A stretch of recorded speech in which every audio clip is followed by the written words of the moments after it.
I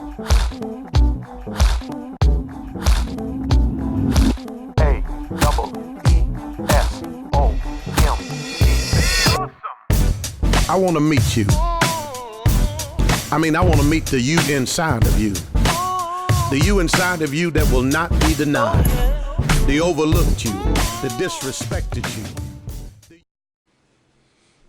So, in approaching this series, one of the things that we were looking at was just the overall coming of age of, or the whole telling of our story of like how everything worked out between Xavier and I, and how a lot of times people fail to realize it's just because you see things on social media that's just the way it is, all smiles and laughter and good times. But the reality of it is a lot of our story is heavily laced in some things that I would consider tragedies.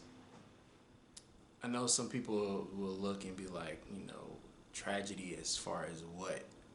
Honestly, I look at divorce as a very tragic occurrence that happens in our life and time. I honestly equate divorce to death. And with it, those that know me know that I've experienced death several times. So a lot of it comes back to in raising a child by myself. To be honest, it was a situation of where I can honestly say that we grew up together. Not having a father played out a major outcome in my life, where it put me in a position of where where honestly I didn't even know what it really meant to be a man. It led me to a point of where a lot of the things that I focused on when it came down to being a man were extremely superficial. Paying bills, teaching him manners, just the surface level things. When it came down to actually like manhood as far as how to deal with problems, something I wasn't equipped with. And it put me in a position of where I was constantly looking for the easy way out. And if you know anything about just being an adult, the most responsible thing that you can do is be accountable for your actions and actually make moves towards solving your own problems and not look towards somebody else saving you. And unfortunately, that's what I was looking for at that point in time in my life, for somebody to come in and take this mess of a life that I had going on and make it better, and without me doing anything on my own. So when Xavier was born, I was 24 years old, and at the time of my life, I was still trying to find myself. And this is the thing, and there's pretty much like a lie of a statement to say trying to find myself, because in reality, I was just living, and I had a kid, and thinking that, hey, this child is going to make my life better. It gives me more purpose. I had one daughter already.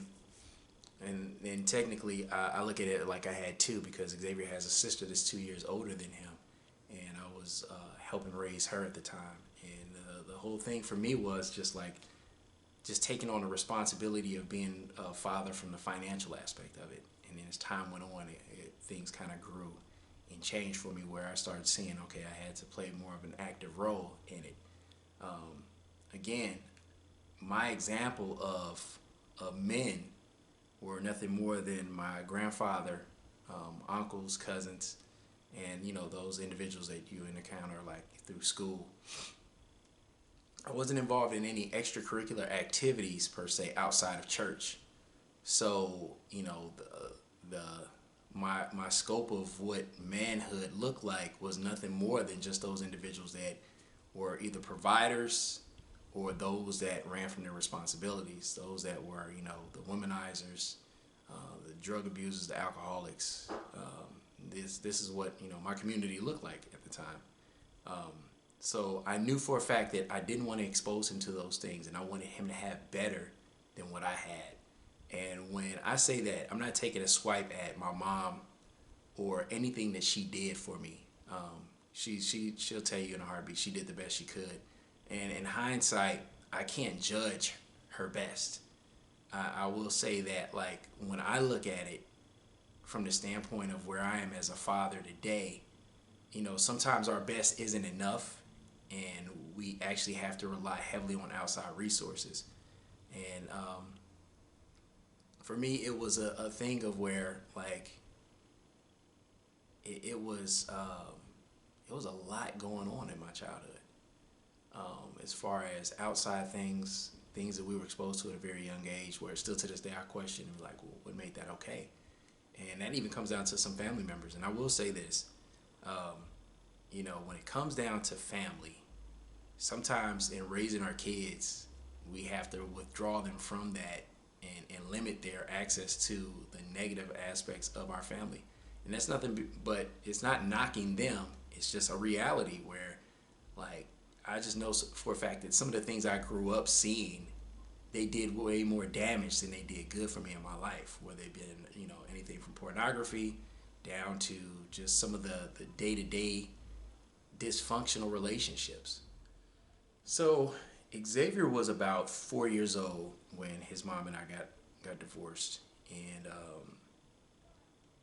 of course the first question people ask all the time is like, "What's wrong with his mom? Why is he with you?" And the thing is, parenting is parenting, and no matter what the sex of the parent is or who the parent is, you sign up for a job and you do the job. So I took on full responsibility for Xavier, and at the time I feel like that's what was best for our situation and circumstances. So it played out the way it played out. In the beginning, when you have a young kid, especially a young son, it's one of those things where it's like you play superhero or God to them because you do no wrong. And it's interesting for me because I would tell him from time to time, "Man, you just don't understand like how much I don't understand this moment." And a lot of it was because I had nothing to draw from. When it came down to being a father and being a dad, an active parent, it was one of those things where there were so many things that I was just doing because it was just like going along with emotions. I felt like, okay, this guy, he needs me in his life, So got him in the head start. I joined policy boards and things like that, and then when it got down to him playing sports, I got into coaching and everything like that, because part of it for me was because of coming from a background of abuse. My main thing was to protect him. I wanted to make sure the same things that happened to me as a child didn't happen to him. And it was one of those things where, like, a lot of times people are like, "Man, this dude is just an active parent." And it was like, no, I just wanted to protect my son. And through it, it turned into a thing of where, like, a lot of my time was taken up with being with him. And it was a good thing. And in some situations, I think it was a bad thing. Bad being that because people knew me and knew that I was going to be there, like, they would try and take advantage of it. Then you'd have those situations where, because they knew that he had an active dad in his life, they would try and take care of Xavier in the sense of, like, looking out for him in situations where he should have actually suffered the consequences of his actions and protecting him. Marcus Martin once told me, we were having a conversation, and this was when I was at the Boys and Girls Club. He had came in one evening, and he was over, I think it was an ROP grant or something like that. It was a leadership grant for young males. And he had told me, he said, "Don't put so much effort into the lives of other people's kids that you miss out on your own kids." And to a certain extent, I think I did that exactly, what I shouldn't have done. I was so busy trying to make sure that kids didn't grow up with some of the negative influences that I had in my life that it basically put me in a position of where I left my own son and my own children alone, basically to, deal with some of their own issues or own problems on their own, instead of being a parent and being there to assist them in it. So that's like, I won't say a regret. It's one of those learning lessons, life lessons, and it's one of the reasons why I continue to reach back and do things like this to help those that might be viewing this today, just to see the importance of, invest in build your own house up first. Make sure your house is solid, and then go out and assist others when possible. And then when you get a couple of cracks in your foundation at home, you stop what you're doing and patch those up. My name is Damion Smith. I am a proud father of 3, grandfather of 1. Have 2 girls, 1 son.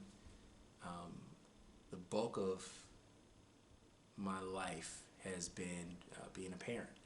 I was a young dad at 18, and didn't know much about being a dad, didn't know much about relationships, and I got married at 18, and I think I was I was the perfect storm for a horrible husband. I'd have been one of those husbands in the Tyler Perry plays. So, but it was bad. I mean, a lot of my examples for what things were supposed to be were television. And unfortunately, I was one of those individuals where I liked all of the bad TV, the Married with Children, The Simpsons, those type of shows that show dysfunctional, functioning families.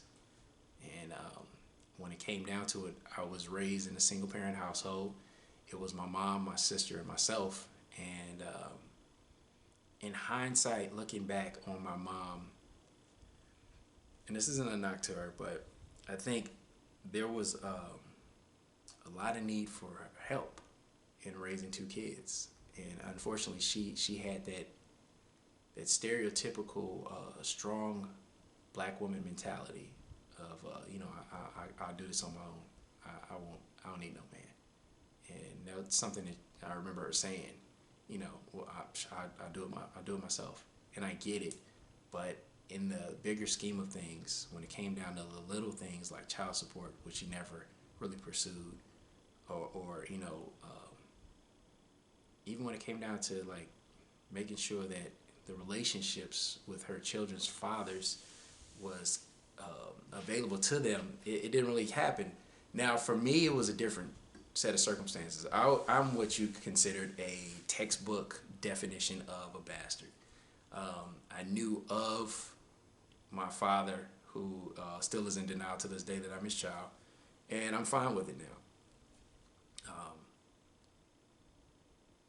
My sister, on the other hand, she knows her dad.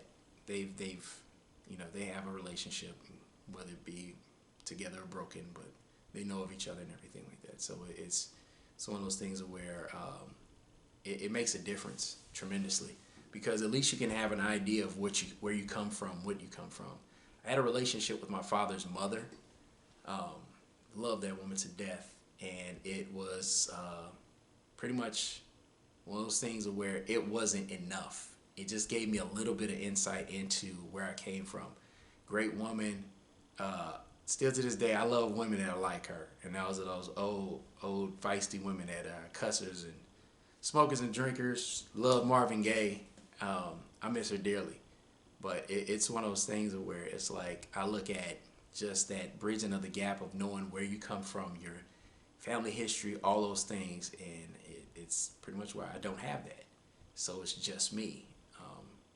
My sister and I are very close. Love her dearly. My mom and I, we have a very interesting on-again, off-again relationship. I'm not a mama's boy. Never been one, and I never will be one. I love my mother dearly. I just think that a lot of times that the commonalities that are brought out in her conversations about us tend to be in a place that come from brokenness. And when you get to a point in your life when you're trying to heal and you focus on your healing and making yourself better, the last thing that you really want to focus on is all those negative things that happen. The negatives are those things that come from the lessons in life, but they aren't the focal points. It's just what is the lesson you take away from it, and that's where I am. And my mom, she works in an environment that is extremely negative and toxic, and a lot of times she wants to share those things, and I'm sorry, I'm not available for that.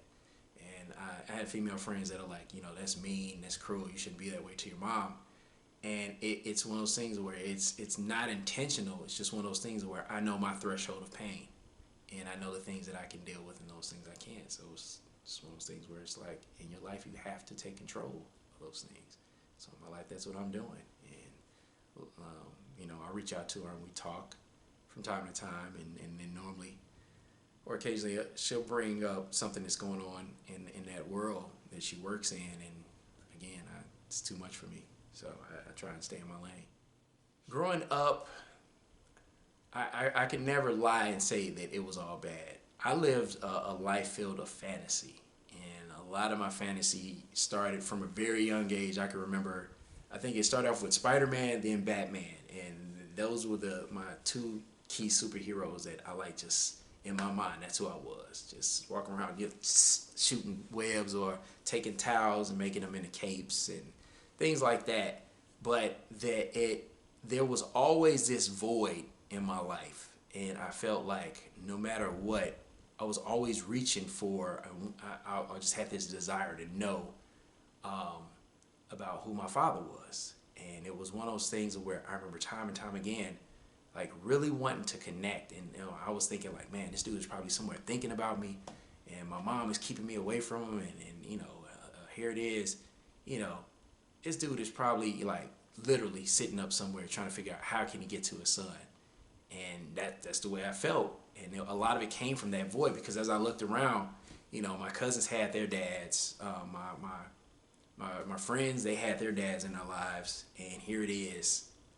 I will never forget. It was my 8th grade graduation, and I wanted to invite my father to my 8th grade graduation. And when we had a conversation with his mother, my grandmother, and my grandmother was like, "You don't want to do that. You don't want to meet him." And she was just like, "Yeah, your dad is a very cruel man," and that's up until that point in time, that's all I knew about my father. That he was just this cruel man, and I didn't want to meet him.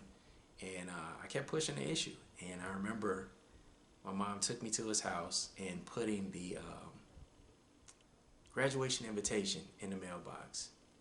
And it was one of those things of where I was like, man, this dude is going to be proud. And he's going to come out and see his son graduate from the 8th grade. And I remember putting it in the mailbox. And when I saw the house, after that, all I could think about was like, what did his house look like on the inside? What kind of car he drove? And eighth grade graduation time came, and I sat back and I went out, and we had closing. It was one of those things where graduation time. I went to a private school, and it was at the church that this was done at.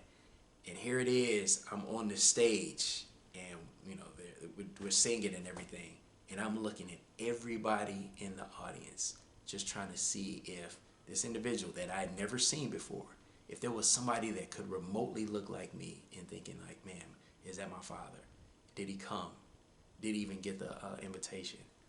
And it was at that point that a lot of my pain I learned to hide in humor. And a lot of it came in several moments in my life, and this was one of the key ones, because afterwards I remember I graduated in 8th grade. It was just myself and Daniel Moore. And my ongoing joke for the last 30-some years has always been, I graduated 6th in my class, and it was only Daniel and I. Daniel comes from a big family. We had known each other since kindergarten. And I just pretty much, like, I remember as a kid, just standing around cracking jokes with his family. And just pretty much, just wondering. Trying to figure out, like maybe he came. Yeah, but the reality of it was he didn't. Again, growing up, when you have multiple family members, I don't know, I call it the black experience. And I won't say all black people went through this, but a lot of the ones I know went through this, where we got around each other. We were some of the cruelest kids to each other, but we loved one another.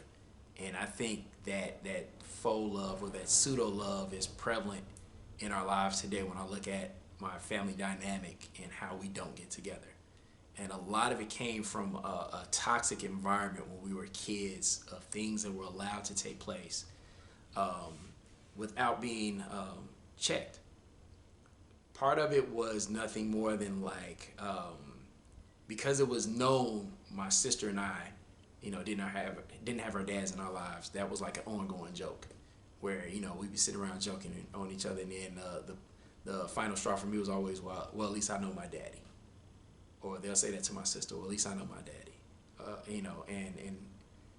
and when you think about it in hindsight, that is something that is like, that was always that gut wrenching punch.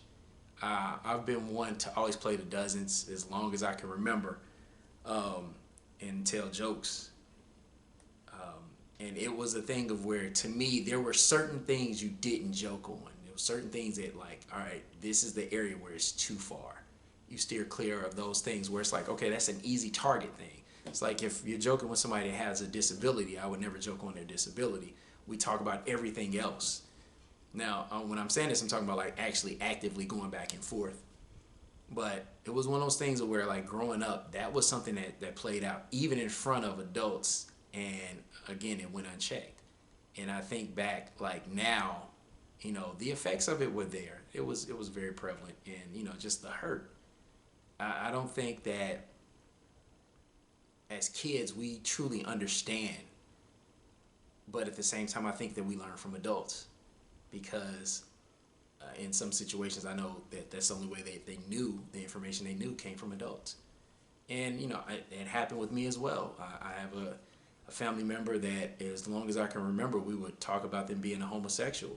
And I remember as a child hearing about that from adults first, and then the joke carrying over into, our world as kids, from peer to peer. And I think it was something that was very much horrible. And unfortunately, it was something that went unchecked. But again, when I look at our family dynamic today, I think it's something that really plays out into why we don't come together. So much brokenness, so much places of healing that should have taken place years ago, haven't. And then it leaves you to a point where it's like, well, where do we begin? But when we come together, you got people talking about stuff when you were 6, 7 years old, and we're all in our 40s now. And it's one of those things where it's very unfortunate. I'm divorced. Xavier is growing up. I'm doing everything I can to provide him with all I think he needs. And the one thing that would come to me from time to time is the fact that I felt like that he needed a female presence in his life.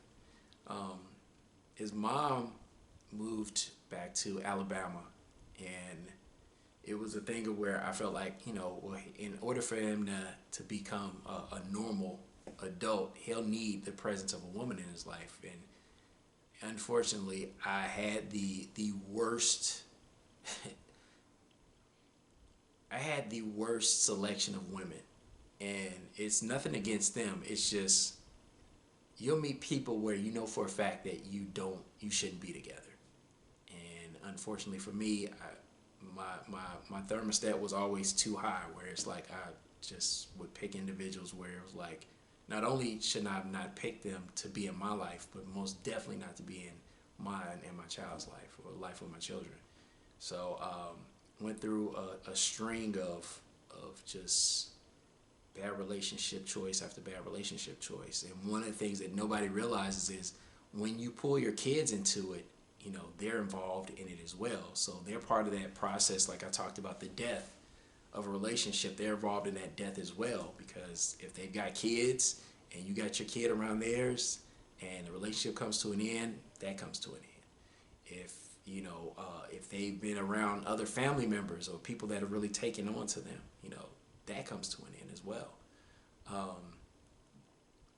So one of the things that in doing this, I really encourage those that are looking into going in relationships, that are raising kids on their own, be highly, highly mindful of those you allow in front of your kids, and place realistic time frames on before an individual should meet your kids.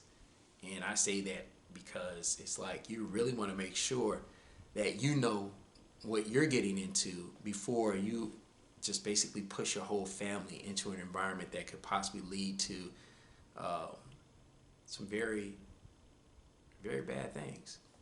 Um, there's one individual, I don't call her by name, Xavier does, and when we get into this, he'll tell you the story about her.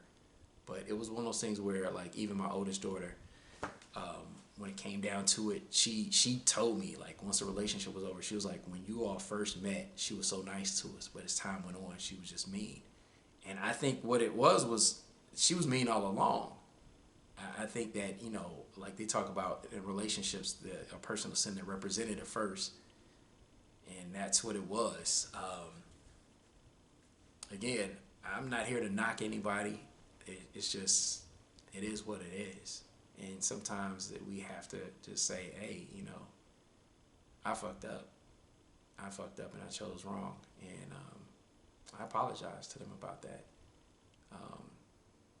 But it's one of those things where, you know, those things have their lasting effect way beyond. And, you know, to those individuals that are part of my past, I wish them nothing but the best.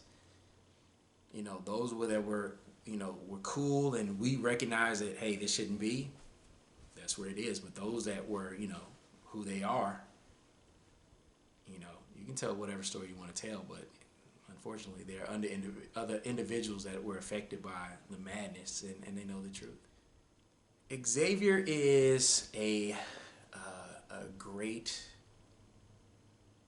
strong young man. And I think that the beauty of it is actually seeing him grow into his greatness, which makes it even better.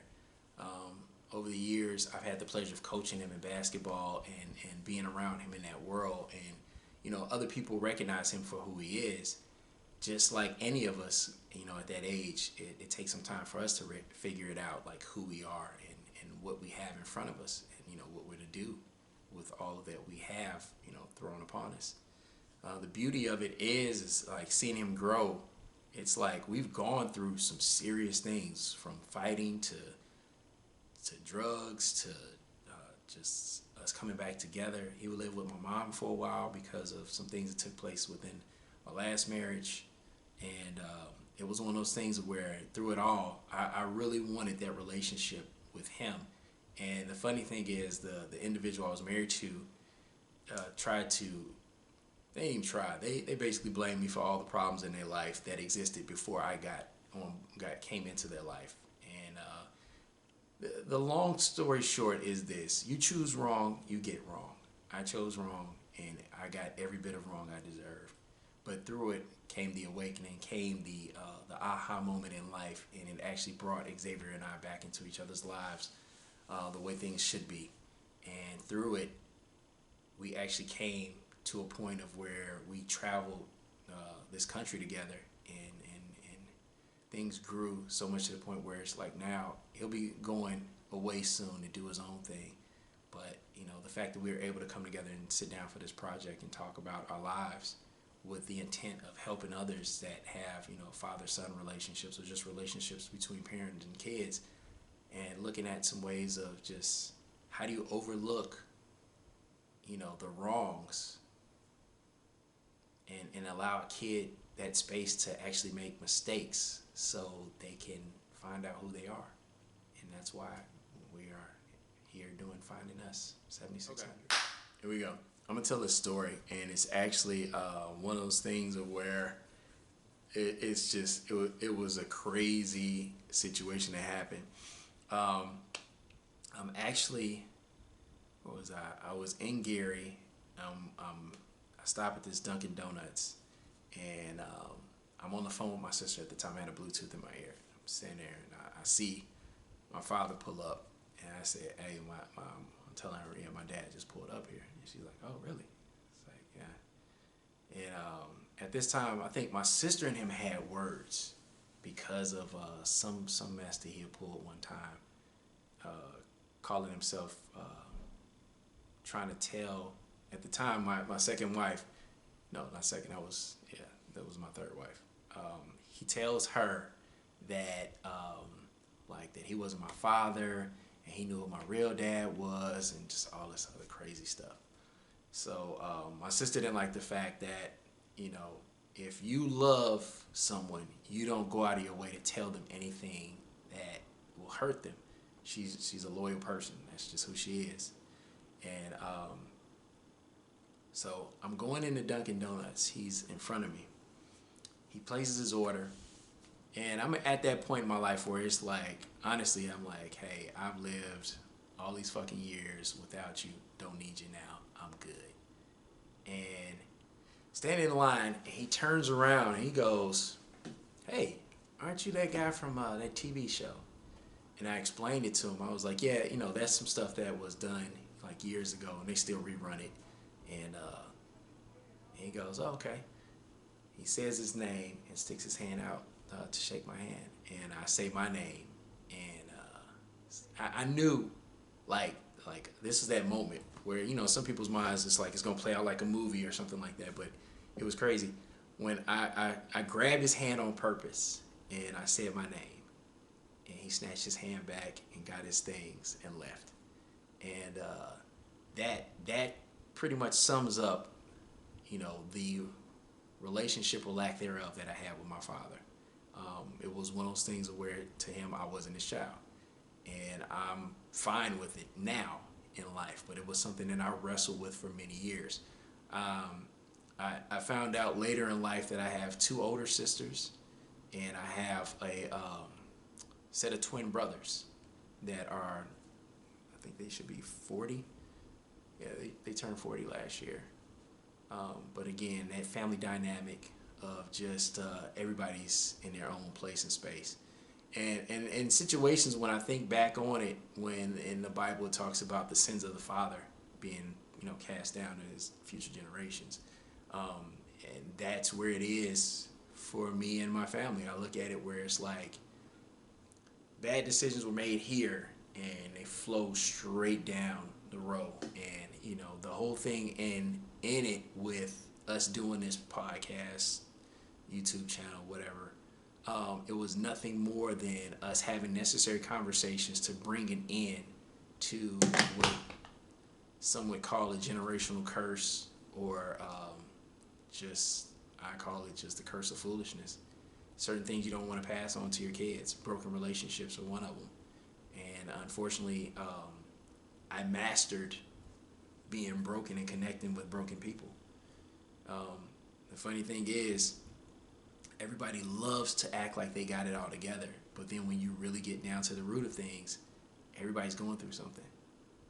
And it's nothing more than just surrounding yourself with people that are open and honest and that, inspire you to basically be the best you that you can be. And then from there, you just work on continuing to grow and build up yourself to be where it is you want to be in life.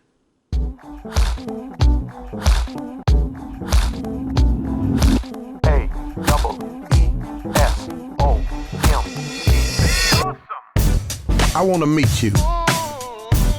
I want to meet the you inside of you. The you inside of you that will not be denied. The overlooked you, the disrespected you. The you inside of you. The overcomer you. The refuse to quit you. The in spite of you. The against all odds you. The even though I'm sick, I go anyway you. The knock down you, but the get back up you. All I'm trying to say is I want to meet the awesome you. Be awesome. You know you're awesome. You're awesome. Yeah, you. Be awesome. You're fearfully and wonderfully made. God makes no mistakes. Be awesome. You're awesome. You're awesome. Yeah, I'm talking to you. Be awesome. You're awesome. You're awesome. Yeah. I want to talk to you. That woke up in the morning to get at you. The you inside of you that believes that anything less than awesome is an insult to our Creator. The world needs you to be awesome. The enemy needs to know that you are awesome. I want to talk to you because you need to be awesome. Yeah. Be awesome. So pull back the curtain. You're awesome. Hello, world. Be awesome. Repeat after me. It's me unapologetically. Cause I'm awesome. He woke me up this morning. Started me on my way. Be awesome. Be awesome. Woo. Look in the mirror, what did I see? My great God keeps blessing me. So awesome. I'm awesome. Awesome, awesome, awesome, awesome. And you're nothing less. You're awesome. and awesome. You're awesome. Awesome. Awesome. Awesome. Awesome. Awesome. So awesome. Yeah. So awesome. Check it out. When I look in the mirror.